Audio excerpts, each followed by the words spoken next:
आणि एक आमदार कसा असावा याचं जिवंत आणि मूर्तिमंत उदाहरण म्हणजे आदरणीय आमदार शरददादा सोनवणे, ज्यांनी जुन्नर तालुक्याला छत्रपतींच्या इतिहासाला परत एकदा खऱ्या अर्थाने विकास कामाच्या माध्यमातून महाराष्ट्राच्या या राजकीय पटलावरती नवी ओळख निर्माण करून दिली। जुन्नर तालुक्यामध्ये असे समाजोपयोगी इतकी मोठी कामं केली, येणारा काळ सुद्धा खऱ्या अर्थाने आदरणीय दादांचं नेतृत्व मान्य करतोय आणि म्हणूनच आपल्या कार्यकर्त्यांवरती कर्तृत्वाची थाप द्यावी म्हणून इतक्या व्यस्त कार्यक्रमांमध्ये सुद्धा इतका अनमोल असा वेळ देऊन या ठिकाणी दादा उपस्थित राहिले। मुटके परिवारावरती ऋणानुबंधनांचा हा स्नेह दादांचा कायम राहिलेला आहे। त्याच्यामुळं मी निलेशवरती प्रेम करत असताना, बबूशेठवरती प्रेम करत असताना दादांना विनंती करेन की कृपया या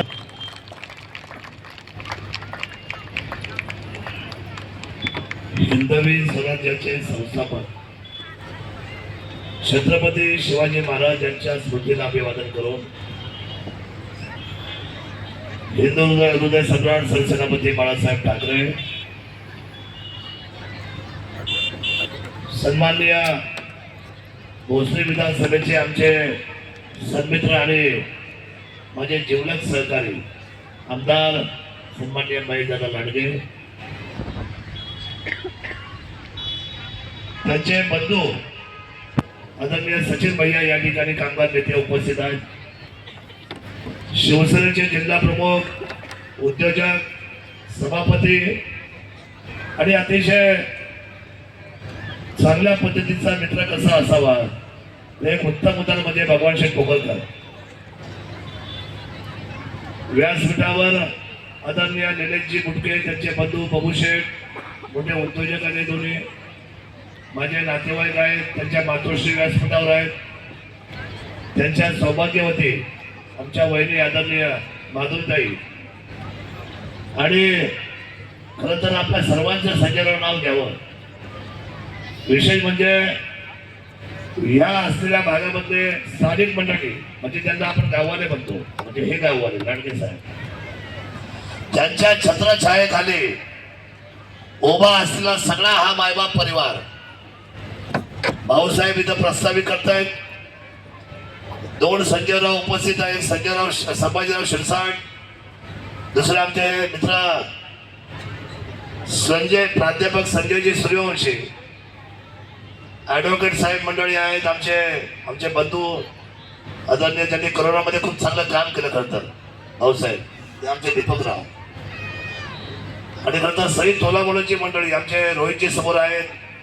खरं तर प्रत्येक जुन्नरकरांचं, आंबेगाववाल्यांचं, खेडवाल्यांचं नाव घेतलं पाहिजे। भोसरीमध्ये असा एकही समाज नाही, म्हणजे मी म्हणतो की अख्ख्या जगामध्ये जेवढा समाज नाही तो सगळा समाज भोसरीमध्ये सामावलेला आहे, ही वास्तविकता आहे। आणि या सगळ्यांचं नेतृत्व आमचे महेशदादा करतायत, वकील साहेब आमचे मित्र करतायत। आज मला रामदास शेठची आठवण झाली, म्हणजे निलेश शेठच्या आणि बबू शेठच्या वडिलांचे आज 1 वर्ष झाले त्यांना जाऊन आमच्यामधून, त्यांच्या स्मृतीला अभिवादन करतो वाळू।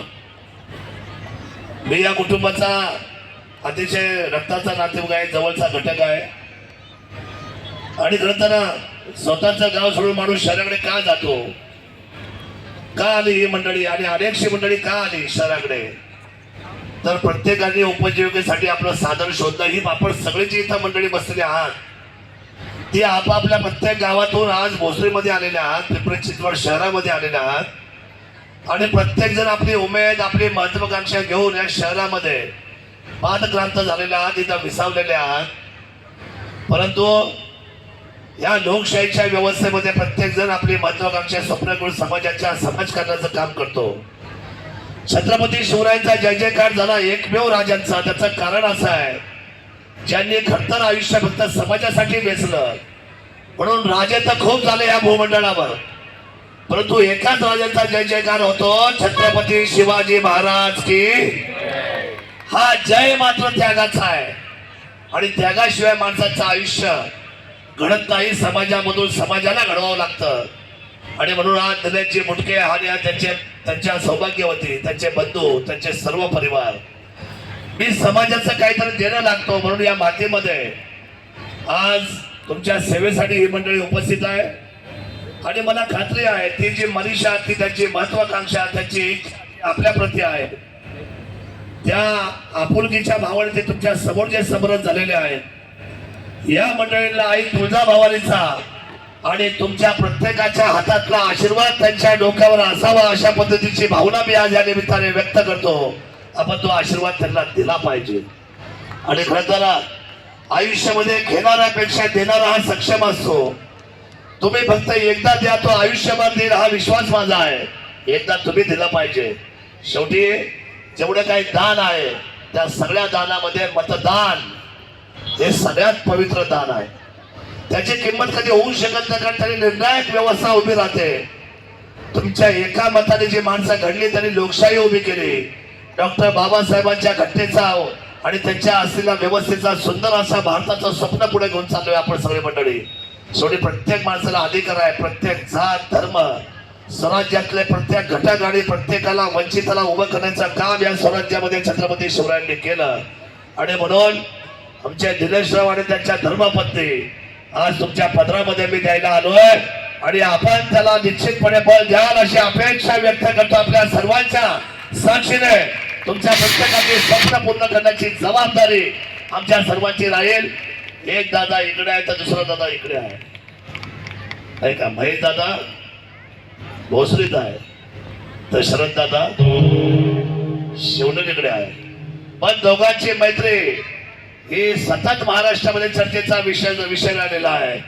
ये दोस्ती हम नहीं छोड़ेंगे छोड़ेंगे दम मगर लगे लेकिन तेरा साथ न छोड़ेंगे अशा पद्धतीची मैत्री आम्ही सतत ठेवलेली आहे. आणि आमच्या सर्व मंडळींना बरोबर घेऊन माई दादा प्रवास करतील. आणि ह्या असलेल्या संपूर्ण पिंपरी चिंचवड शहराचा समाजकारण विकासाच्या दृष्टीने पुढे जाईल एवढा विश्वास व्यक्त करतो. माझ्या शब्दाला विराम देतो. जय हिंद, जय महाराष्ट्र, जय शिवराय, जय भीम. धन्यवाद दादा. आणि आता मी मान्यवरांना विनंती